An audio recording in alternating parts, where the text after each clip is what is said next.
तो यार venom the last dance movie के फाइनल ट्रेलर में गॉड ऑफ सिम्बियोट्स नल दिखाया गया। फाइनल ट्रेलर का ब्रेकडाउन तो कल ही मैंने अपलोड कर दिया था, इसलिए आज केवल नल के बारे में बात करेंगे, उसकी रियल पावर्स और एमसीयू और अदर मूवीज में रेफरेंसेस देखेंगे और ये भी एनालाइज करेंगे कि सोनी वाले नल के साथ जस्टिस करेंगे या फिर नल के साथ एनल हो जाएगा, जैसा कि सोनी ने अभी तक अपने स्पाइडरमैन स्पिन ऑफ यूनिवर्स के साथ ज्यादातर किया है। अब venom the last dance movie में नल का रोल मूवी और वेनम मूवी सीरीज के प्लॉट के लिए काफी इंपॉर्टेंट रहने वाला है, क्योंकि ट्रेलर से पता चला है कि ये जो सिम्बियोट्स अर्थ पर आए थे ये किसी से भाग रहे थे और वो कोई और नहीं बल्कि नल था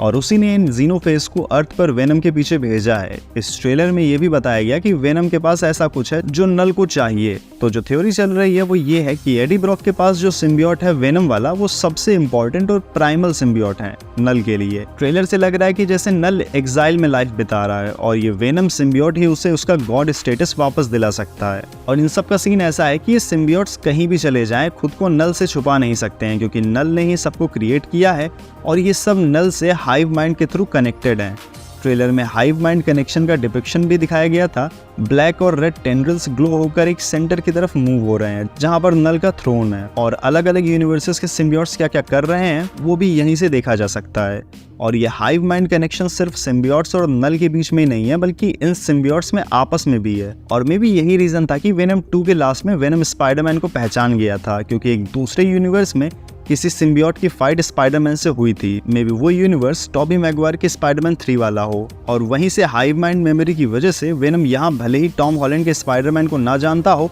बट स्पाइडरमैन को नोटिस कर लिया होगा। वैसे अभी तक कोई ऑफिशियल अनाउंसमेंट नहीं हुआ है कि नल को कौन सा एक्टर प्ले करेगा, बट कल से मैंने काफी जगह देखा है कि लोग बोल रहे हैं कि वॉकिंग डेड वाले नॉर्मन रीडस नल का रोल प्ले करने वाले हैं। अब ये कितना सच है ये तो आगे ही पता चलेगा, बट एक चीज जो मुझे लग रही है कि नल मूवी में 1-2 सीन्स के लिए ही होगा, maybe in post credit scene, क्योंकि वेनम के हाथों अगर नल को इसी मूवी में मरवा देंगे तो ये एक मॉर्बियस लेवल मूवी बन जाएगी, क्योंकि नल काफी बड़ा कैरेक्टर है, इसीलिए शायद उसको यहाँ से टीज किया जाए और फ्यूचर में अपने स्पिन ऑफ यूनिवर्स का बिग बैड बनाकर एवेंजर्स लेवल सेंड ऑफ दिया जाए। कुछ लोगों का पूछना था कि क्या नल एवेंजर्स सीक्रेट फोर्स में दिख सकता है, तो मुझे इसके चांसेस तो काफ़ी कम लगते हैं, क्योंकि उसमें ऑलरेडी इतने सारे कैरेक्टर्स होंगे कि नल को टाइम नहीं मिलेगा। बट रेडिट में मैंने एक डिस्कशन देखा था जहां लोग बोल रहे थे कि रूमर्स हैं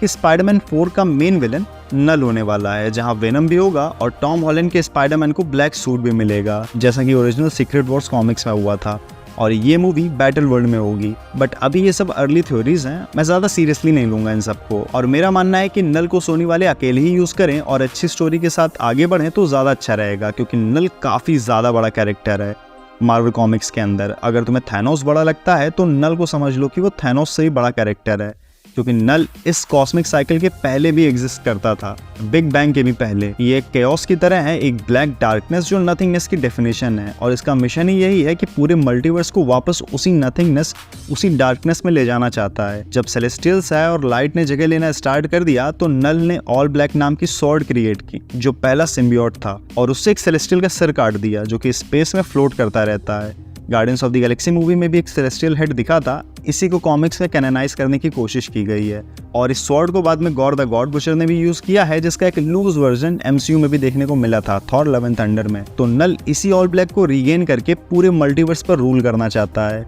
अब उसे एग्जैक्टली वेनम से क्या चाहिए ये तो मूवी में ही पता चलेगा, बट आई थिंक कि वेनम की बॉडी नल को अपने वेपन को रिक्रिएट करने के लिए चाहिए होगी, और उसी को लाने के लिए नल ने जीनोफेज को अर्थ पर भेजा है। यही चीज टॉक्सिन भी पैट्रिसिया रॉबर्टसन को बोलता है कि वेनम की वजह से पूरी अर्थ डिस्ट्रॉय हो जाएगी, और वो इसीलिए क्योंकि नल ने एक वार्निंग की तरह जीनोफेज को अर्थ पर भेजा है कि वेनम मुझे दे दो, नहीं तो तुम्हारा प्लेनेट खत्म। अब कहानी यही है कि इन सब के पीछे नल होगा ये तो हम सबको पता चल गया, बट उसके कितने सीन्स होंगे मूवी में और क्या इस मूवी के जरिए सिर्फ उसे फ्यूचर में थैनोस की तरह सेटअप किया जा रहा है सोनी की तरफ से। अब बस उम्मीद ही कर सकते हैं कि सोनी फाइनली कुछ अच्छी डायरेक्शन दे दे अपने इस यूनिवर्स को। अब तुम्हारे क्या विचार हैं, क्या थ्योरीज हैं इस किंग इन ब्लैक पर, कमेंट्स में बताओ, और वीडियो को लाइक एंड शेयर जरूर करो, क्योंकि इतने मन से वीडियोस बना रहा हूं मैं, बट यूट्यूब के एल्गोरिथम इस समय बिल्कुल भी साथ नहीं दे रही है। तो help your brother and like कर डालो वीडियो को और शेयर कर दो सबके साथ, जितने भी लोग जानने वाले हैं तुम्हारे सबके साथ शेयर कर दो, और एक कमेंट हर वीडियो में जरूर किया करो, जो भी तुम्हें वीडियो में अच्छा लगा हो या फिर मूवी में जो तुम देखना चाहते हो, कुछ भी कमेंट कर डालो। तो ठीक है, अब आज इस वीडियो में इतना ही, अब मिलते हैं नेक्स्ट वीडियो में, तब तक देखते रहो ब्लू आइज पे।